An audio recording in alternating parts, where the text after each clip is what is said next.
¿Qué tal están vuestras mercedes? El cuarto episodio sobre Bedmar tiene un formato distinto. Realizar este vídeo ha sido un gran reto para mí y gracias a la paciencia y ayuda de mi hijo Eloy he podido hacerlo. Muchísimas gracias, hijo. Este vídeo va dedicado a ti.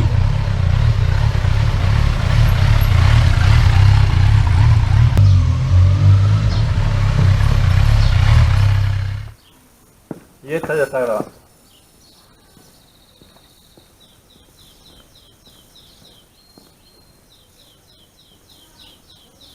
Vale, ya. Sí, se está grabando.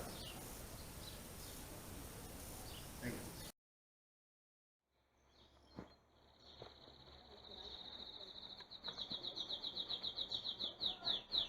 El lugar donde habitan tus miedos con mis sueños es la quilla de un barco hundido.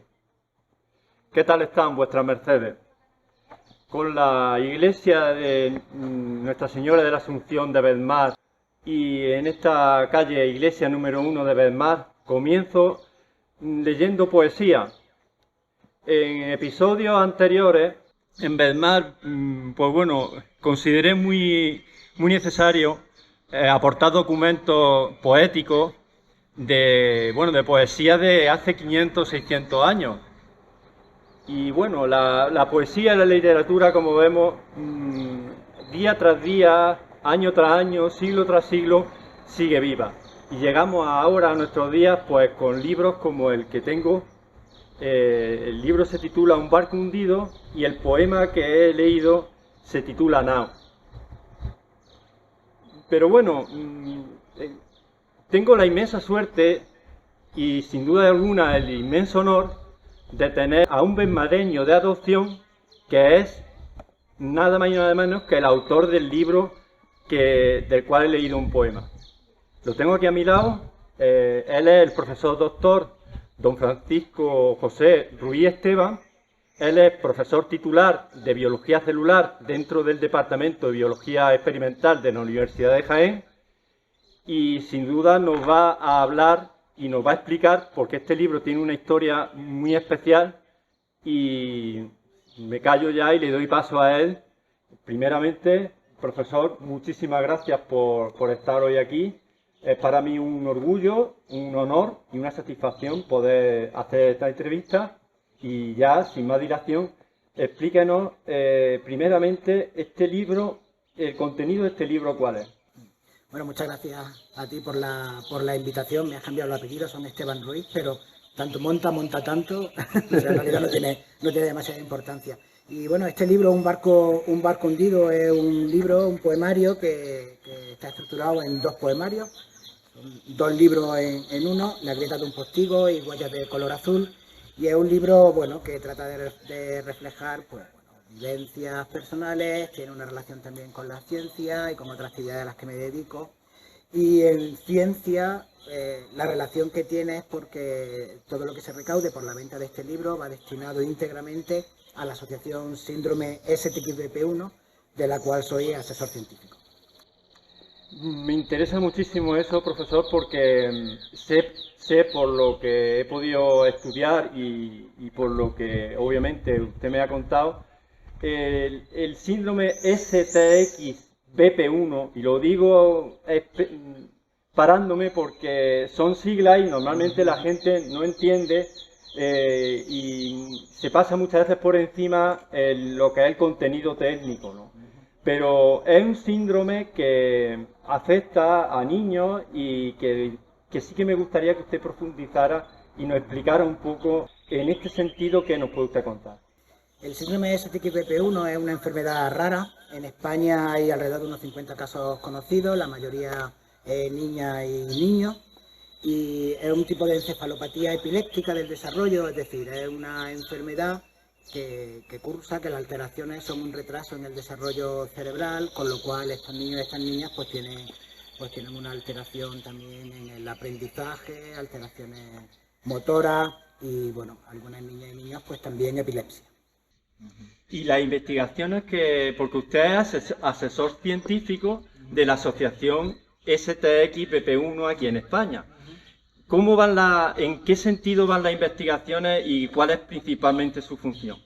Bueno, tengo la suerte de que contasen conmigo y con, bueno, la confianza, ¿no?, que me han dado, pues, para un poco asesorar a las familias, a las madres y a los padres de las niñas y niños con síndrome STXBP1 en España, y también, bueno, pues parte de lo que recauda la asociación a través de diversas actividades va dedicado a investigación y a la búsqueda de tratamientos, ¿no?, para esta enfermedad rara.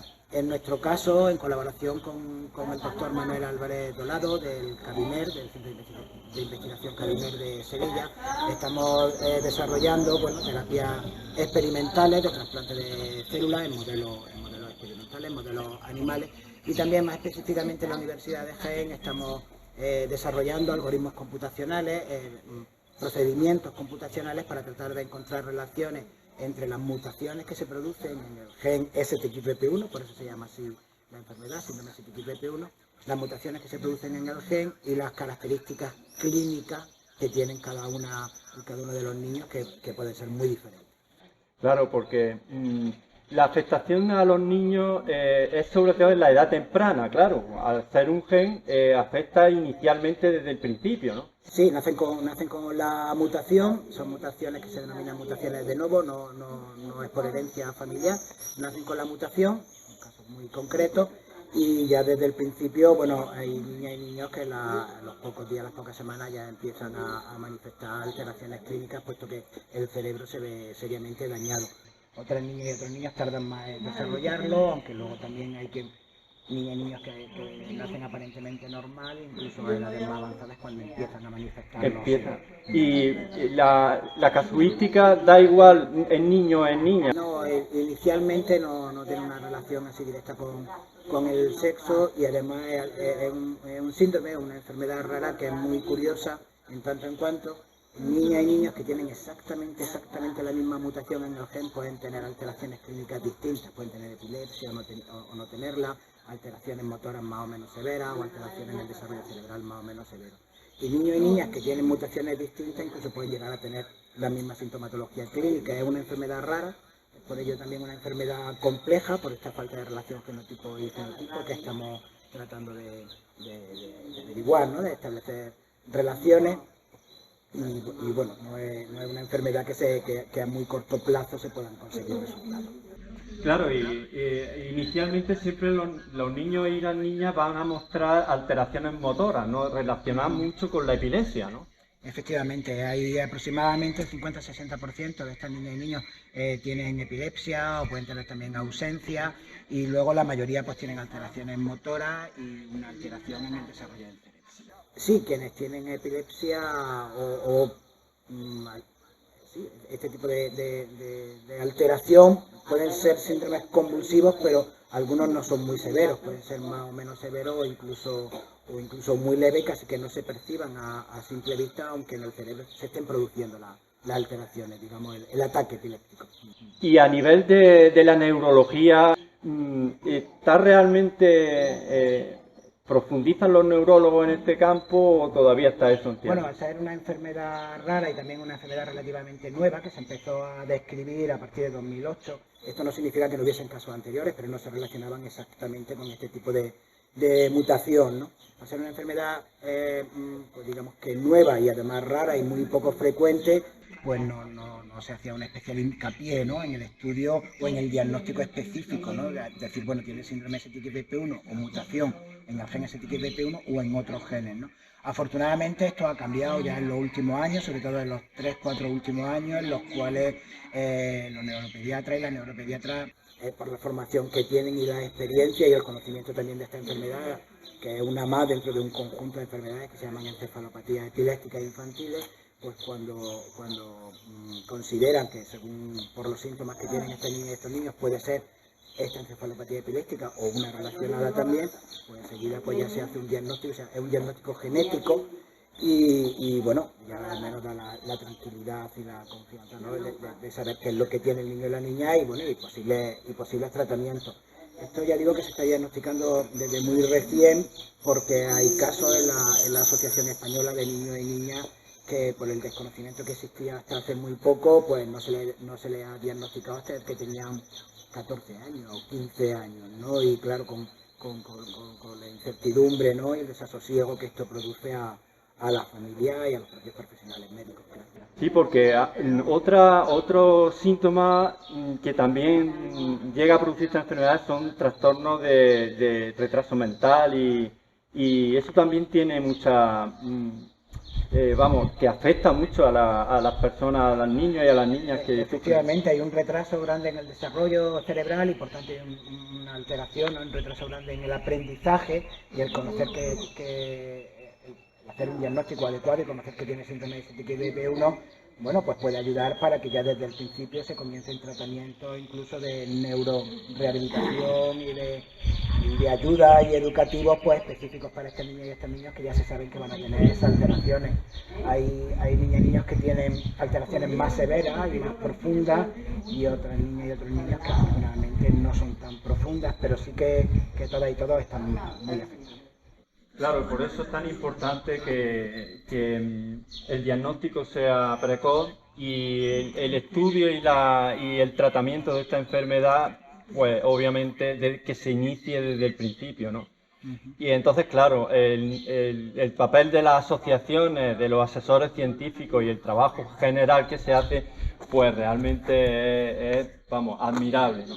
Por eso, bueno, quiero volver a poner en valor este libro, se llama Un barco hundido, del profesor doctor Esteban, que sin duda alguna pues aporta a este tipo de trabajo, a este tipo de investigaciones, pues eso que todo el mundo pues muchas veces pensamos, ¿no? Decimos, se investiga y tal, pero al fin y al cabo se necesita aporte de dinero, ¿no? Aporte de que cada uno con su granito de arena pueda ayudar a que las investigaciones pues se puedan llevar a cabo.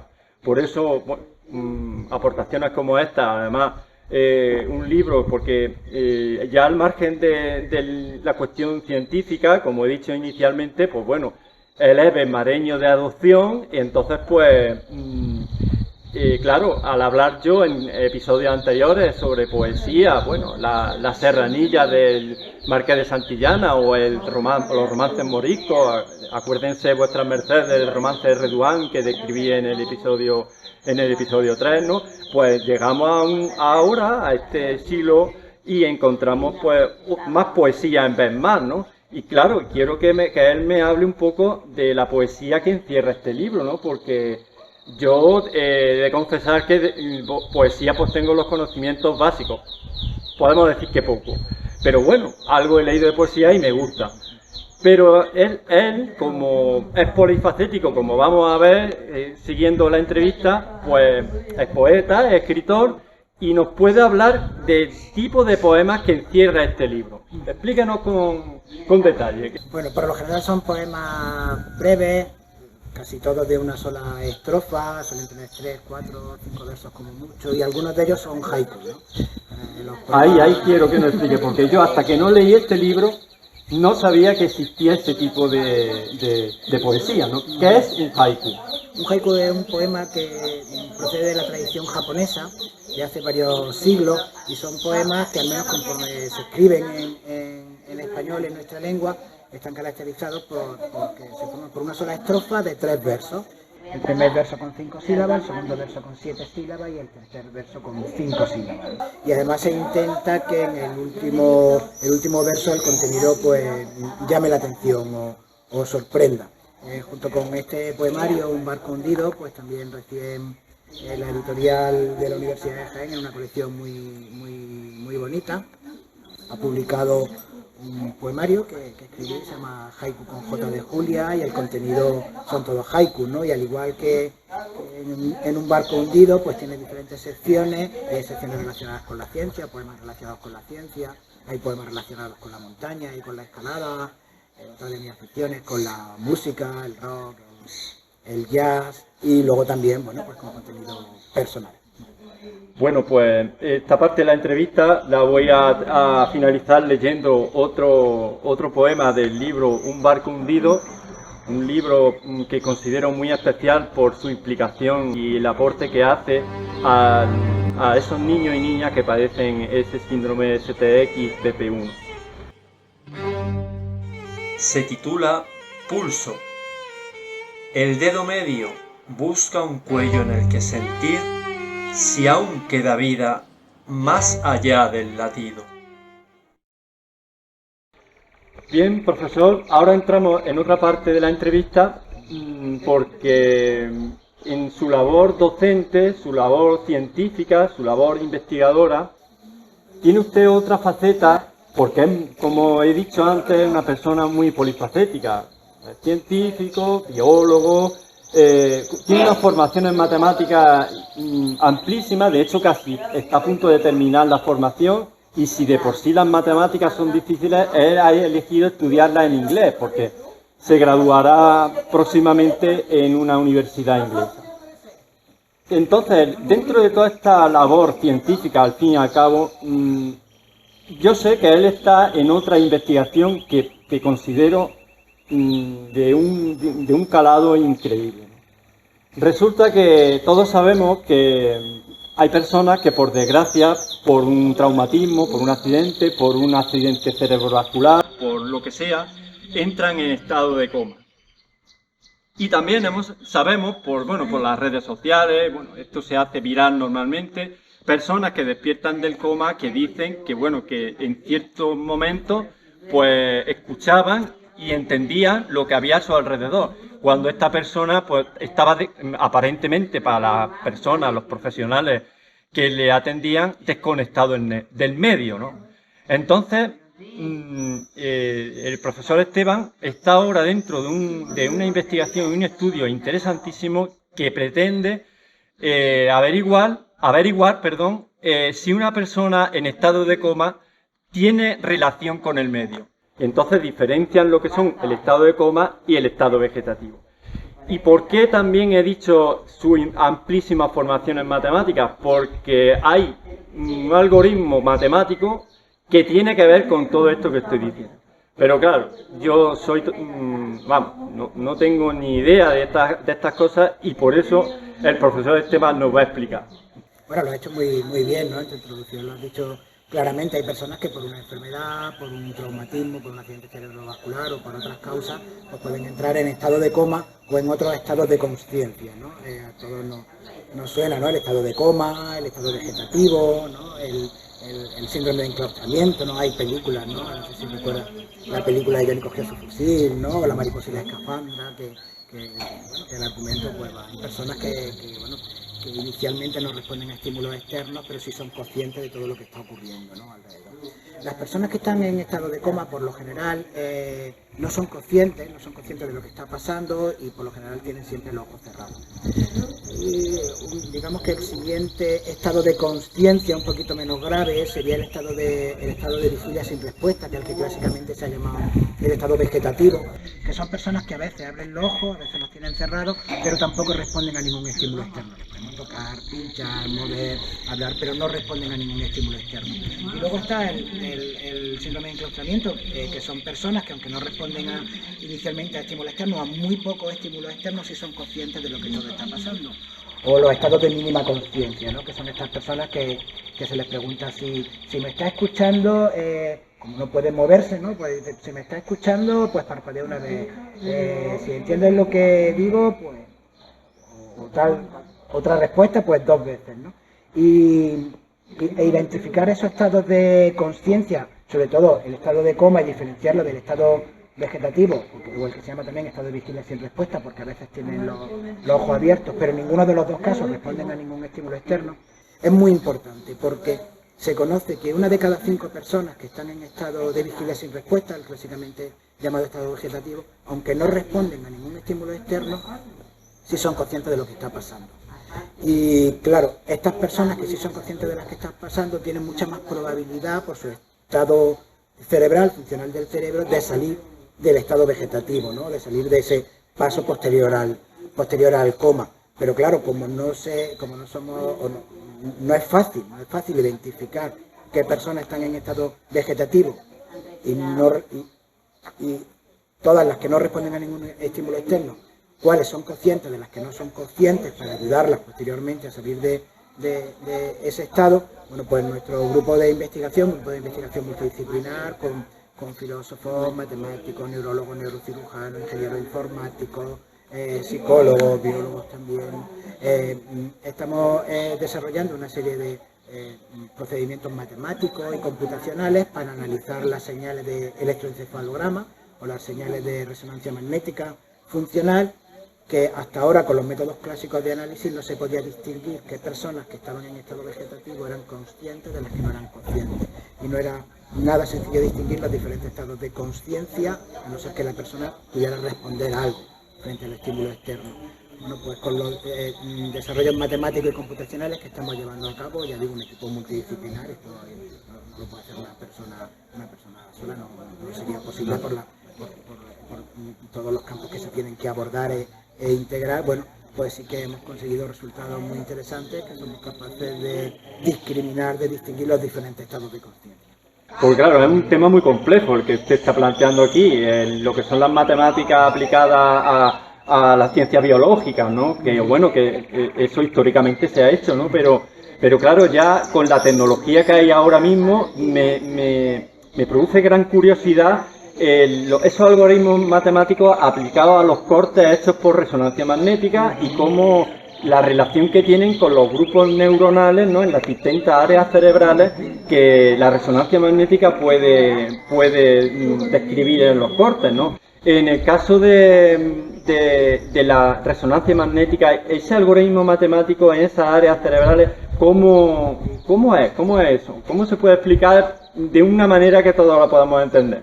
Bueno, pues se le hace una resonancia magnética funcional a personas en los diferentes estados de conciencia, en coma, en estado vegetativo, en estado de mínima consciencia, y los algoritmos que nosotros hemos desarrollado claro, este cerebro es funcional, aunque no haya conciencia, pero tiene otras funciones básicas para mantener al individuo.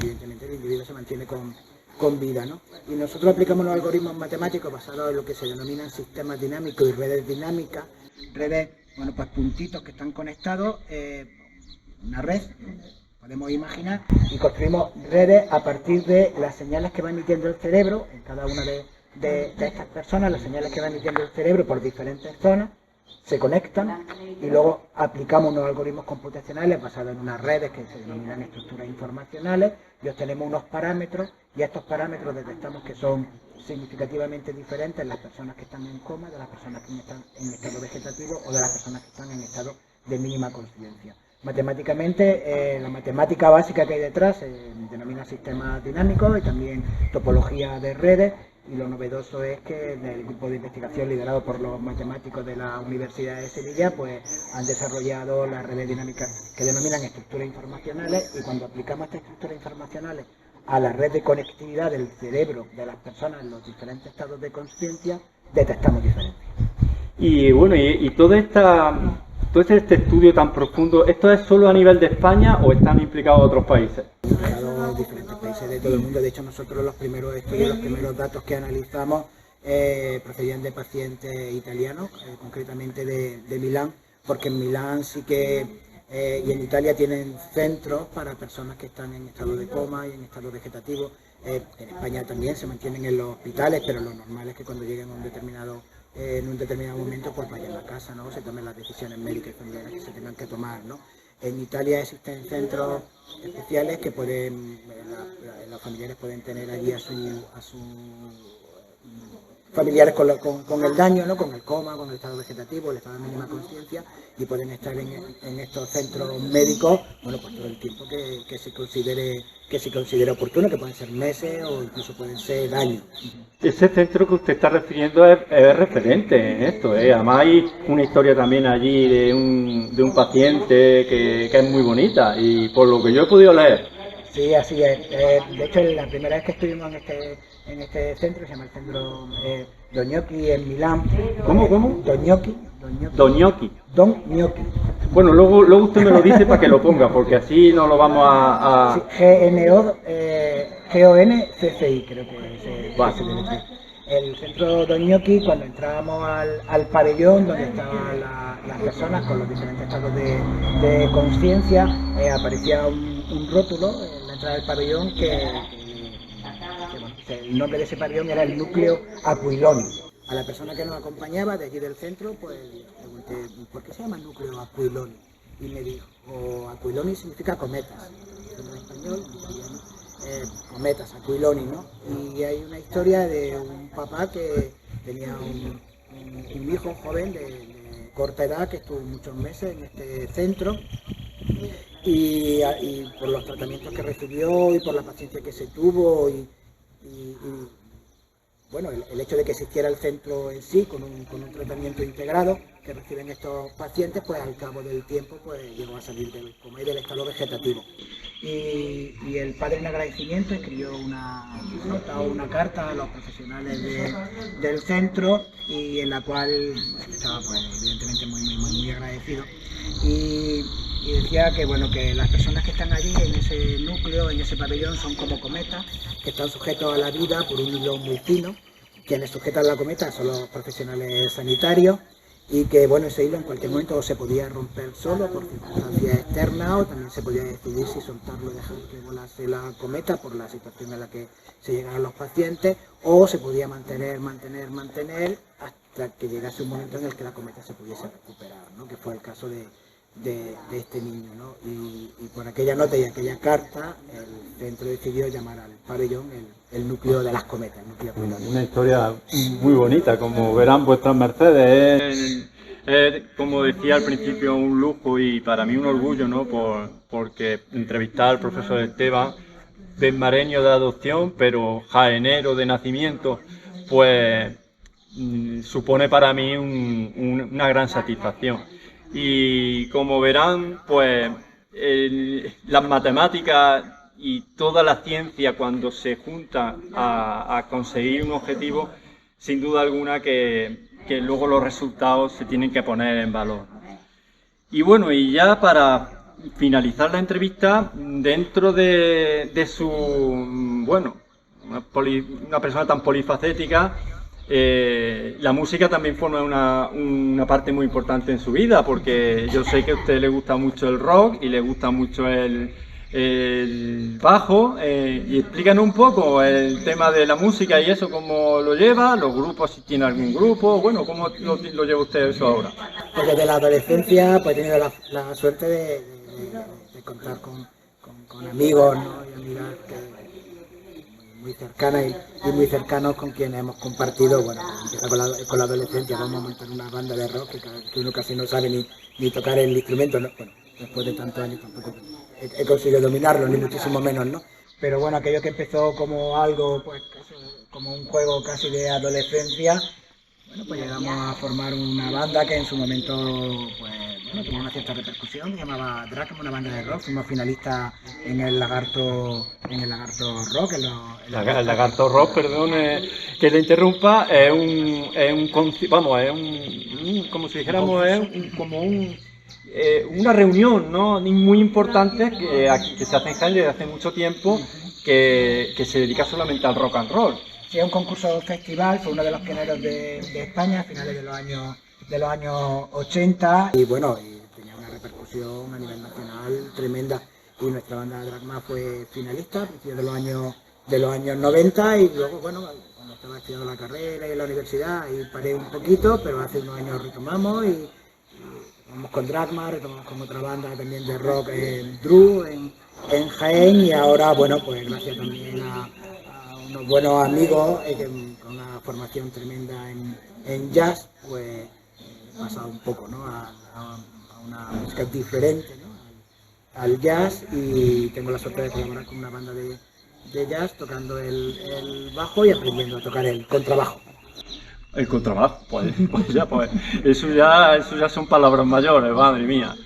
Y bueno, ya para finalizar, estamos en Bedmar. Estos episodios que estoy haciendo sobre este pueblo y este lugar de paisajes asombrosos, de patrimonio con una historia bellísima, pues sí tendríamos que ver, usted como bedmareño de adopción, otra de sus facetas tan importantes como es el alpinismo. Usted es un alpinista consagrado, porque vamos a terminar casi como empezamos en relación con el libro que hemos descrito, ¿no?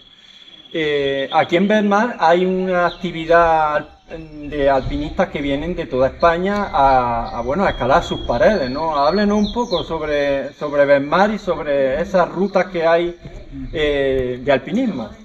Bueno, muchas gracias por lo de alpinista consagrado, pero en absoluto no considero que lo sea, como mucho un aprendiz de alpinista, del mismo modo que por escribir poesía, no sé yo porque si eso es ser un aprendiz, Dios mío de mi alma. No sé yo si para escribir poesía uno se puede considerar poeta, pero bueno, aprendiz de alpinista, sí, pues siempre me ha gustado mucho la montaña. Tenemos aquí Sierra Mágina, un entorno espectacular, de hecho la cumbre más alta de la provincia de Jaén, el Pico Mágina, lo tenemos aquí muy cerquita, muy pocos kilómetros, y luego en Bedmar la suerte también de tener pegado al pueblo, justo detrás de las paredes de esta iglesia, está la Serrezuela de Bedmar, que hay unas paredes verticales que propician y dan pie, bueno, pues equipar vías de escalada tanto deportiva como clásica, y ese fue uno de los motivos por los cuales me vine aquí a Bedmar, la proximidad de la montaña y la proximidad de las zonas de escalada, ¿no? Y luego también, bueno, el estar en una localidad como Bedmar y como otras tantas de montaña o de campiña o de mar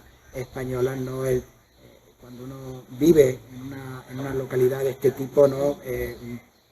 La alegría y la satisfacción, ¿no? de poder controlar el espacio y el tiempo y la quietud, ¿no? Pues para poder disfrutar de tantas cosas que hacemos, ¿no? Y no ir con el ritmo acelerado de las grandes ciudades.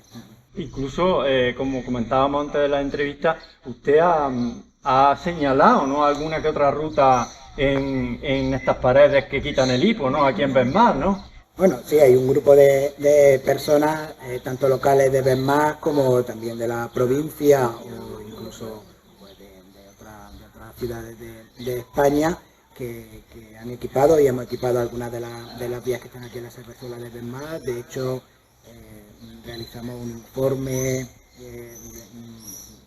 tanto del tipo de paredes como de la flora como de la fauna para ver el impacto que podría tener la escalada aquí, porque bueno, igual también podría tener un impacto negativo, ¿no?, por la propia flora y fauna que hubiesen en estas paredes, pero bueno, afortunadamente tuvimos una evaluación positiva por parte de la Junta de Andalucía y también las vías de escalada que están equipadas en la Serrezuela de Bedmar, digamos que son vías oficiales que contamos con permiso y no generan ningún tipo de impacto medioambiental negativo, ¿no?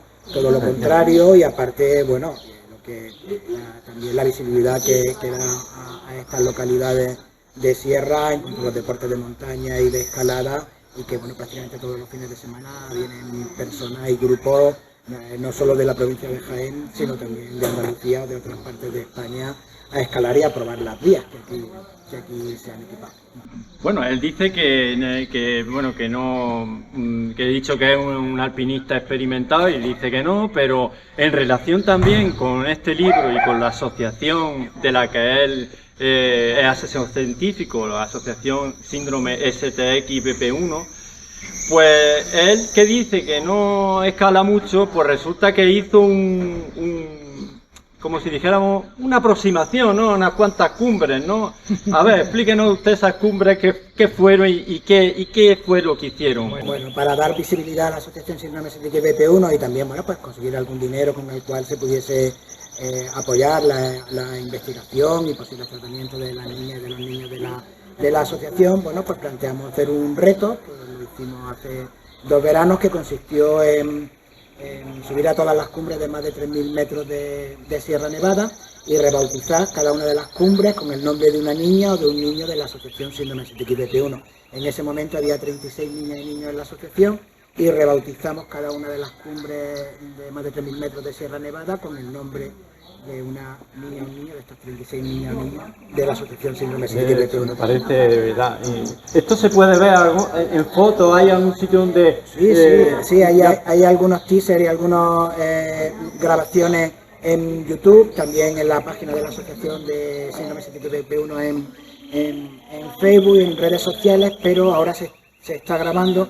Un buen amigo documentalista que está grabando un documental con todo el reto que hicimos de las 36 cumbres a favor de la asociación Síndrome STX-BP1. Lo está haciendo desinteresadamente y a Felipico y le agradecemos desde aquí. Luego pondremos, si no en el vídeo, bien en los comentarios que deje abajo, pues enlace a las páginas donde tanto de YouTube como bueno lo que el profesor me indique para que bueno puedan ustedes acceder a esa fotografía, a esos vídeos y sobre todo dar visibilidad a este síndrome. Pues bueno, profesor, bueno, no sé cómo mostrarle mi agradecimiento, científico, docente, investigador, poeta y bueno, y de Jaén, ¿no? Le agradezco profundamente y tiene mi admiración, sobre todo su trabajo en general, ¿no?